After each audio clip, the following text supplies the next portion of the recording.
Oke guys, jadi di video kali ini gua mau menjawab lagi pertanyaan teman-teman itu mengenai alat kopi atau alat espresso apa yang cocok dipakai untuk bisnis kopi susu gerobakan gitu ya, atau di sini ada beberapa yang sempat kepikiran pengen jualan kopi susu botolan di rumah. Oke, jadi gini teman-teman. Di sini ada beberapa teman-teman yang ketika gua review Altinano ya, ini teman-teman langsung tanya, bang kira-kira ini cocok nggak dibuat kalau misalnya untuk bisnis kopi susu gerobakan gitu. Oke, yang pertama di sini teman-teman harus paham dulu bahwa alat yang seperti ini ya bisa dikatakan semua lah ya. Espresso portable seperti ini, mau dia Altinano, mau dia itu apakah Staresso ya, pokoknya yang bentuknya seperti ini ya, yang tube seperti ini gitu ya, ini kurang cocok atau tidak cocok kalau misalnya teman-teman pakai buat bisnis. Kalau ditanya bisa atau enggak, bisa-bisa aja, tetapi teman-teman harus tahu konsekuensinya gitu ya. Yang pertama sudah pasti umur dari alatnya ini sudah pasti akan lebih pendek gitu, karena memang ini peruntukannya untuk home use atau bahkan memang benar-benar mungkin buat di kantor doang atau traveling yang penggunaannya itu tidak terus-terusan dan tidak berat lah gitu ya. Terus teman-teman ada yang tanya, bang kalau misalnya saya ada budget pakai untuk beli flare gitu ya, atau Rockpresso, atau mesin-mesin kopi yang kecil yang rumahan yang teman-teman sudah pernah nonton video reviewnya itu seperti apa bang. Nah, kalau misalnya kita bicaranya udah ke Rockpresso atau flare gitu ya, itu menurut gue cukup merekomendasi gitu ya. Kenapa? Karena itu balik lagi memang pakai tenaga manusia lah ya, teman-teman ngepres, atau kalau flare pakai kayak semacam tuas gitu ya. Itu bisa, menurut gue itu bisa lebih awet dibandingkan teman-teman pakai Altinano atau Staresso dan kawan-kawannya gitu ya. Tapi balik lagi yang namanya alat-alat portable seperti itu pasti apa ya, bisa dikatakan ada maksimalnya lah ya. Pasti ketika teman-teman mungkin penggunaannya itu satu hari mungkin bisa sampai 50 cups, 60 cups gitu ya, katakan Rockpresso gitu ya. Pasti dia gigi-gigi yang ada di handle ya itu pasti akan cepat rusak atau bahkan mungkin bisa pecah gitu. Nah, sedangkan kalau misalnya mesin-mesin rumahan, balik lagi nih, semuanya bisa atau nggak bisa. Tetapi kalau direkomendasikan atau nggak, gue jujur kurang merekomendasikan. Kalau mesin-mesin rumahan ya, let's say mungkin ada Guerrero TBK 01, 01 Pro gitu ya. Itu mungkin gue rekomend satu hari tuh maksimal ada di 20 sampai 30 udah mentok banget lah. Ya lebih dari itu lebih baik teman-teman upgrade aja. Ya karena memang balik lagi yang gue bilang, bisa atau nggak bisa, tapi nanti pasti akan cepet rusak. Karena menurut gue akan sayang banget ketika nanti teman-teman bela-belain ya, mungkin beli harga 2 juta sekian ya, teman-teman paksain buat bisnis, nanti mungkin bertahannya hanya 1 bulan aja, nanti teman-teman keluarin lagi duit ya. Nanti yang pertama duit yang keluar berkali-kali lipat, yang kedua mungkin nanti teman-teman ini persepsi mengenai mesin itu jadi negatif, jadi jelek, karena itu yang udah-udah yang paling sering banyak gue denger lah gitu. Nah, ada satu alat yang menurut gue ini sudah banyak dilupakan sama anak-anak kopi sekarang gitu ya. Alatnya ini adalah Moka Pot. Ini Moka Pot mereknya Pedrini, nih teman-teman lihat ya, Pedrini. Ini Moka Pot pertama gua, dan ini adalah alat kopi pertama gua yang bikin gua tertarik untuk terjun serius di dunia kopi. Ini pertama kali gue beli, kalau tidak salah ini gue beli di S Hardware. Harganya mungkin cuma sekitar 200-an ya. Ini kalau nggak salah ukurannya mungkin 2-3 cups atau 4-6 cups deh. Seperti ini. Nah, menurut gua daripada teman-teman ini ngebela-belain mungkin pengen pakai alat yang seperti ini ya, Altinano atau Staresso ya, atau mungkin pakai alat-alat mesin yang kecil gitu ya, yang memang itu peruntukannya hanya untuk home use, menurut gue teman-teman itu boleh pertimbangkan si mocha pot ini. Nah pertanyaannya adalah kenapa gue merekomendasikan si mocha pot ini? Yang pertama, ini harganya tidak terlalu mahal juga. Sekarang sudah banyak banget, kecuali dulu ya. Dulu itu yang gue tahu jomplang banget ya. Di harga yang paling murah itu ada yang bahannya tipis nggak jelas lah ya.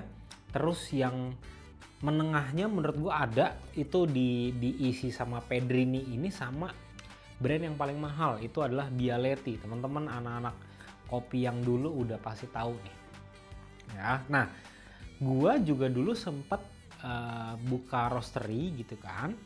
Terus gue ada beberapa kali bikinin resep buat klien gue itu pakai si mocha pot ini gitu. Dan yang gue inget di masa itu gitu ya, kopinya itu rasa kopinya bisa diterima gitu. Rasa kopinya ketika dicampur ke susu, mungkin ke gula aren, ke susu kental manis, itu rasa kopinya masih benar-benar kerasa. Karena buat yang teman-teman sudah pernah cobain hasil kopi dari si mocha pot ini benar-benar intens yang pertama ya.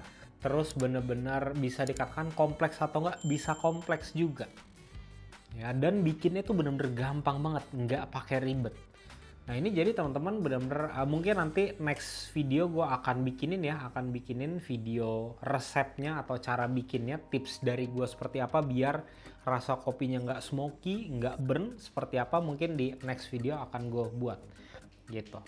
Dan selain itu ya, yang gue bilang tadi ini harganya tidak terlalu mahal. Tapi teman-teman di sini boleh pertimbangkan kalau misalnya pengen beli mocha pot buat bisnis, saran dari gue jangan beli yang terlalu murah lah. Karena kalau yang terlalu murah itu gue sudah pernah bandingkan, untuk bahannya ini bener-bener tipis banget kalau yang terlalu murah. Nah itu gue agak-agak serem sebenarnya. Nah balik lagi ketika teman-teman pakai mocha pot ini ya, teman-teman di sini mungkin bisa cuma sediain 1 kompor atau 2 kompor, dan ini rata-rata sekarang sudah bisa induksi juga ya. Satu kali bikin, katakan kalau misalnya untuk ukuran besar seperti ini ya, mungkin teman-teman di sini kalau misalnya mau bikin buat 3 cups, 4 cups, katakan untuk kopi susu lah ya, ini masih bisa 3 lah paling ya. 3 ini teman-teman masih bisa sekali bikin, terus teman-teman bisa bikin untuk 3 resep kopi susu. Menurut gua rasanya ini sangat-sangat tidak kalah dengan alat-alat espresso portable yang lainnya. Tapi memang kopi yang dihasilkan dari mocha pot ini nggak bisa dikatakan espresso. Ya, jadi teman-teman di sini sekali lagi please jangan terjebak dengan yang namanya wah krema bang. Tapi gue pernah lihat ada orang yang bikin kopi pakai mocha pot ini kremanya tebal. Iya mungkin itu krema, tapi gue sebutnya itu adalah fake krema. Ya jadi itu sebenarnya cuma kayak gelembung-gelembung aja, busa-busa halus yang mana itu kalau didiemin ya nanti akan hilang. Hilangnya lebih cepat dibandingkan krema yang bener lah. Gitu. Balik lagi please jangan terjebak dengan yang namanya krema. Fokuslah ke rasa kopinya. Gitu ya. Terus yang berikutnya lagi, kenapa gue merekomendasikan teman-teman buat pakai mocha pot lagi gitu ya? Karena gue lihat sekarang ini tuh trennya kayaknya tuh udah back to basic nggak sih? Gitu loh. Jadi kayak semuanya tuh sudah balik kayak ke setelan awal, kayak mungkin sekitar 7 tahun lalu, 8 tahun lalu. Ya bahkan menu-menunya kalau gue lihat itu kayak mulai balik ke dulu lagi. Gitu. Dan beberapa ada orang yang memang DM ke gua mungkin ini sekitar tahun lalu lah ya, mereka tanya mengenai mocha pot, bagaimana resepnya, dan gua akhirnya merekomendasikan gitu ya. Dan orang ini sekarang katanya sudah jualan, terus kopinya itu justru ciri khasnya ketika mereka pakai mocha pot. Gitu, karena beneran deh teman-teman nggak bisa underestimate alat seperti ini gitu. Karena mocha pot ini bisa dikatakan adalah alat kopi yang sangat legend teman-teman ya. Ini pertama kali memang dibikinnya itu sama orang Itali ya.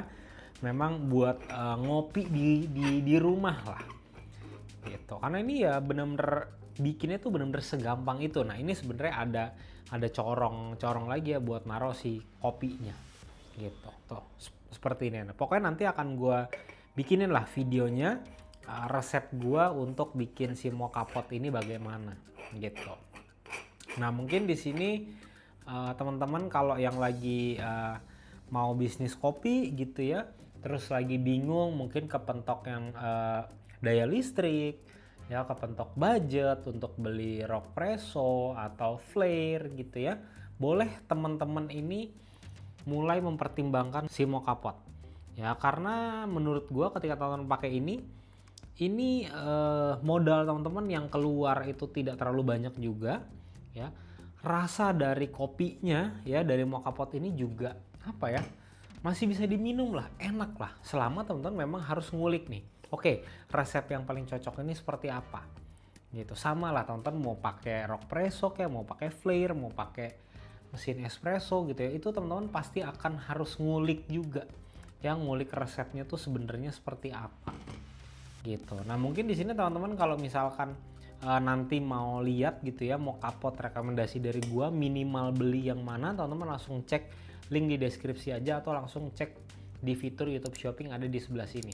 Nah, mungkin buat teman-teman di sini yang sudah pakai mocha pot untuk daily use atau untuk bisnis gitu ya, ada tips-tips khusus atau enggak gitu, biar teman-teman yang lain ya mungkin yang lagi melirik mocha pot ini bisa terbantu juga. Oke teman-teman, sampai ketemu di video selanjutnya. Thank you.